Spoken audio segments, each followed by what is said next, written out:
আর-রহমানু আলাল আরশি ইস্তাওয়া, সুন্দর করে জবান দিছে আল্লাহ, পয়ড়া পয়ড়া আল্লাহকে খুশি কর। না বান্দা চক্ষু দিয়া সিনেমার হলে যায়, মোবাইল নিয়ে অশ্লীল নাটক দেখে, গান বাজনা দেখে, কি দেখে না?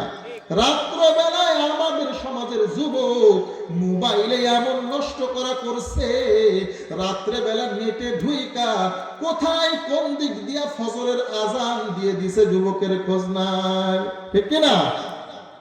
আল্লাহ তাআলা বলেন, তোরে দুটো চোখ দিলাম বান্দা, ভালো জিনিস দেখলি না? ওয়ালাহুম আযানুন লা ইয়াসমাউনা বিহা।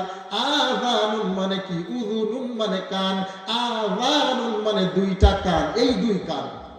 আল্লাহ তাআলা বলেন, তোকে দুইটা কান দিলাম বান্দা, তুই শ্রবণ করলি না। শ্রবণ করলি তো ভালো জিনিস করলি না, আর যেই কানে ভালো কিছু শ্রবণ করে না, ওই কান থাকতেও ওটা কান না। কলব থাকতে কলব না, চক্ষু থাকতে ওটা চক্ষু না, কান থাকতে ওটা কান না। ওরে বান্দা, আমি উলামায়ে কেরামের মাধ্যমে তোরে কোরআনের বিভিন্ন আয়াত পড়ে পড়ে উলামায়ে কেরাম তোরে বুঝাইছে, বান্দা নামাজ ছাইরো না, সুদ খাইও না, বান্দা বেপরদাই চলিও না। ও আম্মা জান পর্দার মা গো, বেপরদাই চলিও না, স্বামীর সাথে খারাপ ব্যবহার করিও না। ও স্বামীরা স্ত্রীর সাথে খারাপ ব্যবহার করিও না, পরের হক ফাঁকি দিও না। এভাবে উলামায়ে কেরাম বুঝাইছে। এক কান দিয়ে শুনছো, আর এক কান দিয়ে ছাগলের মতো বাহির করে দিয়েছো। ছাগল আছে না, ছাগল, ছাগলকে যদি তার মালিক বুঝাই যে আমার ছাগল, তোমাকে আমি ওই অমুক আব্দুর রহমান ভাইয়ের সরষা, মুসুরি, কলই এই ক্ষেতের পাশ দিয়ে তোমাকে আমি নিয়ে যাব, ওই মাঠের মধ্যে নিয়ে তোমাকে ঘাস খাওয়ায় আনবো, ছাগল তুমি কখনোই ওই সরষা, মুসুরি, কলয়ে মুখ দিবা না।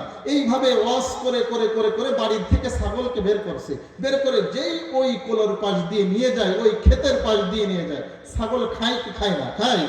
কারণ কি? কারণ ছাগলের তো ওই বুঝ আল্লাহ দিই নাই, মানুষের মতো বুঝ ছাগলকে দিছে, ওই বুঝ ছাগলকে দেয় না। তো ওই ছাগল কি বলে জানেন? ওই ছাগল কেমন যেন বলতে চাই, মালিক যখন কান ধরে ওয়াজ করে করে বুঝায়, ছাগল কানটা ছেড়ে দেওয়ার সাথে দেখবেন দুই দিকে দুই বাড়ি দেয়, দিয়ে বলে, ও মালিক, মালিকে মন্তর পড়ে, ছাগলে কয়কার কেলাই শোনে। ছাগলে তো বোঝে না আপনারা কি ছাগল? আশরাফুল মাখলুকাত, ঠিক না? আশরাফুল মাখলুকাত হইয়া যেই বান্দা ছাগলের মতো আচরণ করলো, ছাগলের মতো খাসলাত বানায় ফেললো, এক কান দিয়ে ঢুকাইলো আর এক কান দিয়ে বাহির করে ফেললো, ওই সমস্ত ব্যক্তিদের কথা আল্লাহ বলতেছেন, যাদের চোখ থাকতে চোখ নাই, কলব থাকতে কলব নাই, কান থাকতে কান নাই, উলাইকা কাল আনআম, ওই সমস্ত ব্যক্তি চতুষ্পদ জন্তুর নাই, বালহুম আদল, বরংস ওই চতুষ্পদ জন্তুর থেকেও খারাপ, চতুষ্পদ জন্তুর থেকেও খারাপ। এত নিকৃষ্ট বান্দাকে আল্লাহ ধিক্কার দিয়ে বলছে। আল্লাহ, আমরা আল্লাহর কাছে দোয়া করব, মালিক রে, দুনিয়া ছেড়ে আমাদেরকে তো চলে যেতেই হবে। আপনি মৃত্যুর ঘোষণা এক জায়গায় নয়, দুই জায়গায় নয়, পবিত্র কুরআনুল কারীম 30 পারা, প্রথম 10 পারায় এক জায়গায় আপনি শোনায় দিয়েছেন, দ্বিতীয় 10 পারায় আরেক জায়গায় আপনি বলে দিয়েছেন, তৃতীয় 10 পারায় আরেক জায়গায় আল্লাহ বলে দিয়েছেন, তিনটা জায়গায় বান্দাকে মৃত্যুর কথা ঘোষণা করে দিয়ে বলছেন, কুল্লু নাফসিন যায়িকাতুল মাউত। ওরে বান্দা, সকল প্রাণীকে মৃত্যুর স্বাদ গ্রহণ করতেই হবে, কোনো সন্দেহ নাই। শুধু মৃত্যুর স্বাদ গ্রহণ করলেই শেষ না, সুম্মা ইলাইনা তুরজাউন।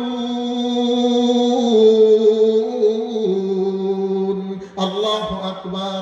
আল্লাহ তাআলা বলেন, সুম্মা ইলাইনা, পুনরায় তোমাদেরকে আমার নিকট আবার প্রত্যাবর্তন করতে হবে, ওই আল্লাহর কাছে আমাদেরকে আবার ফিরে যেতে হবে। এই জন্য যখন রাত্রবেলায় বালিশের সাথে মাথাটা লাগায় ঘুমানোর বিছানায় ঘুমাইতে যাও, ও মুসলমান ইমানদার, আল্লাহর গোলাম, নবীর উম্মতের দল, ও পর্দার আলের মা বোন, বিছানায় যখন ঘুমানোর বিছানায় ঘুমাইতে যাও, চক্ষু দুইটা বন্ধ করে একটু চিন্তা করবেন, একটু পরকালের কথা চিন্তা করবেন, দেখবেন দুনিয়ার কোনো কিছুই আর ভালো লাগছে না। চক্ষু দুইটা বন্ধ করে চিন্তা করবেন, আল্লাহ দুনিয়ায় একদিন ছিলাম না, এখন আছি। আজকে রাত্রে যদি আমার মৃত্যু হয়ে যায়, আগামীকালকে আমার স্বজনেরা একজন যাবে বাঁশ কাটতে, একজন যাবে বড়ই পাতার গরম পানি করতে, একজন কাফনের কাপড় আনতে যাবে, আর একজন যাবে ওই কবরস্থানের মধ্যে কবর খনন করতে। এভাবে আমার স্বজনেরা আমাকে নিয়ে সুন্দরভাবে গোসল দিয়ে আমার গায়ের মধ্যে কাফনের কাপড় পরায়া দুনিয়ার সব কিছু আমাকে ফেলে রেখে 3 টুকরা কাফনের কাপড় নিয়ে আমাদেরকে বিদায় নিতে হবে।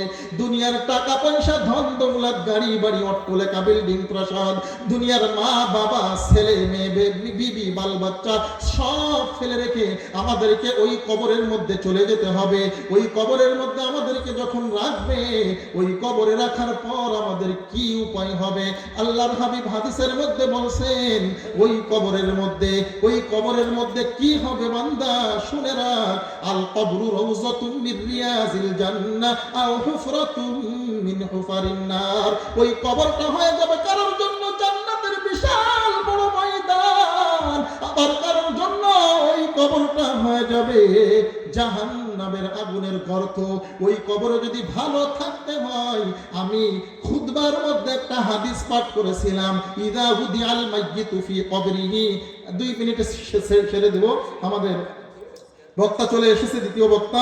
আমি এই হাদিসের অর্থটা বলে শেষ করে দিব ইনশাআল্লাহ। আল্লাহর হাবিব হাদিসের মধ্যে বলেন, ইযা উদিআল মাইয়িতু ফি কবরিহি জাআল কুরআন ইনদা রাসি ওয়াস সালাতু আন ইয়ামিনি ওয়াস সিয়ামু আন শিমালি ওয়াসাইলুল হাসানাতি ইনদা রিজলাইন। ইযা উদিআল মাইয়িতু, যখন মাইয়িতকে কবর থেকে উঠানো হবে, জাআল কুরআন, কুরআন চলে আসবে মাথার নিকটে, জাআল কুরআন ইনদা রাসি, কুরআন চলে আসবে মাথার নিকটে, ওয়াস সালাতু আন ইয়ামিনি, নামাজ চলে আসবে ডান দিকে, ওয়াসিয়ামু আন শিমালি, রোজা চলে আসবে বাম দিকে, ওয়াসাইলুল হাসানাতি ইনদা রিজলাইন, সব নেক আমলগুলো পায়ের নিকটে এসে জমা হবে।